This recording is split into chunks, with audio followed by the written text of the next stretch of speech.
Yahoo minasan, welcome back again with Mr. K di sini. Balik lagi sama konten breakdown anime One Piece episode terbaru. Sebelumnya, pada episode 982, ternyata rating episode animenya tembus di angka 9.8 kalau kita lihat-lihat di IMDb. Wah, ratingnya nggak main-main kan? Tapi gimana nih sama episode 983 yang baru aja rilis? Apakah bagus atau biasa aja? Soalnya kita pasti masih sedikit terbayang-bayang sama episode sebelumnya. Terus buat yang udah agak lupa atau pengen nonton lagi, bisa langsung gaskan aja ke situs streaming kesayangan, misalnya iQIYI. Oke? Berbagai anime yang sering kita bahas di sini mulai dari One Piece, Black Clover, Jujutsu Kaisen hingga Boku no Hero Academia tersedia nih di iQIYI. Plus tersedia juga dengan subtitle berbahasa Indonesia. Udah enak banget kan? Jadi kalau kamu mau nonton anime jangan lupa untuk nontonnya di iQIYI. So cukup basa-basinya, sekarang mari kita mulai aja breakdown One Piece episode 983-nya. Monggo! One Piece episode 983 masih diambil dari adaptasi manga chapter 977 dan 978. Ya soalnya seperti yang kita tahu, episode kemarin cukup lompat-lompat waktu ngambil momen dari manganya. Makanya masih tersisa beberapa momen lagi yang bisa disusun kembali menjadi satu episode anime secara utuh. Tapi meski begitu, sebenarnya gak terlalu banyak momen yang tersisa dari kedua chapter manganya. Cuma tinggal 3 panel manga di akhir chapter 977 sama bagian awal dari chapter 978 aja yang belum diceritain. Jadi pasti ada cukup banyak tambahan filler ataupun canon yang ditambahkan di episode kali ini.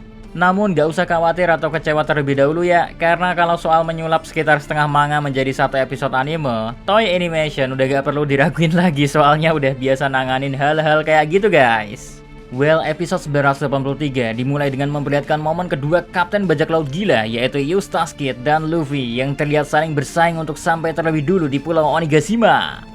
Sebenarnya dari awal saja perbedaan sudah terasa, khususnya saat di momen Bajak Laut Kid yang mengatakan kalau mereka gak bakal biarin orang lain mendapatkan kepalanya Kaido. Meski momen tersebut ada di manga chapter 977, namun di animenya momen itu mendapatkan sorotan yang lebih. Di versi animenya ya, kita lebih diperlihatkan bagaimana interaksi antara Kid dengan Killer yang selama ini mungkin banyak para fans yang ingin melihat momen tersebut kalau jadi anime itu seperti apa sih. Bahkan gak hanya interaksi antara Kid dengan Killer saja, momen saat kru dari Bajak Laut Kid yang tertawa juga memperlihatkan kepada kita betapa solidnya kru Bajak Laut Kid ikut-ikutan tertawa ceria hanya demi Killer yang sudah kehilangan ekspresinya dan hanya bisa tertawa saja. So, melihat momen ceria-ceria versi Kid dan Killer di animenya sedikit memunculkan perasaan miris karena mereka harus melakukan hal seperti itu demi temannya. Namun di satu sisi muncul juga perasaan salut setelah melihat bagaimana kru Bajak Laut Kid tetap memberikan support kepada Killer. Respect dah. Next, lanjut ke momen selanjutnya yang memperlihatkan Kinemon, Denjiro, dan Raizo yang akan pergi terpisah dengan rencana yang mereka susun. Nah, momen ini itu sebenarnya merupakan momen yang cuma ada di versi animenya saja. Namun, meski hanya momen tambahan, momen tersebut sengaja ditambahkan sebagai penghubung kepada momen selanjutnya, di mana sisa Akazaya lainnya pergi menggunakan kapal selam milik Law. Dan momen berlayarnya Hit Pirates pun di versi animenya kita lebih diperlihatkan tentang bagaimana sebuah kapal selam memulai penyelamannya. Hal ini mungkin menjadi salah satu momen menarik karena kapal bajak laut milik Law adalah salah satu yang terunik dari kapal bajak laut lain.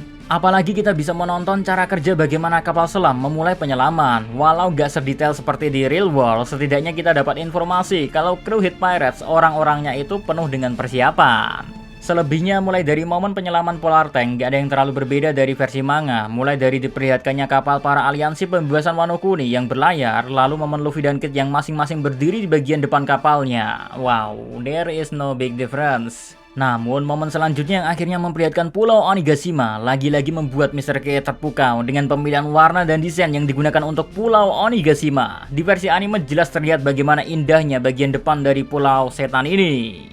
Oh, tambah gak sabar aja buat nunggu momen-momen epic lainnya yang bakal terjadi di Pulau Onigashima. Terus momen selanjutnya pun masih gak terlalu berbeda jauh dari adaptasi manganya. Mulai dari pendapat Kinemon setelah melihat anak buah Kaido yang masih berpesta dan beranggapan kalau informasi Kanjuro belum diterima, atau juga ada kemungkinan kalau mereka mengabaikan informasi Kanjuro. Tapi sedikit perbedaan mungkin terasa di momen selanjutnya, di mana momen Sanji yang bilang kalau kayaknya Kastil Kaido berada cukup jauh di bagian dalam pulau. Di versi animenya saat Sanji mengatakan hal itu, lalu ditambah dengan momen penjelasan bagian dalam Onigashima, mungkin membuat kita semua bisa lebih membayangkan kalau perjalanan mereka untuk mencapai Kastil Kaido memanglah cukup jauh.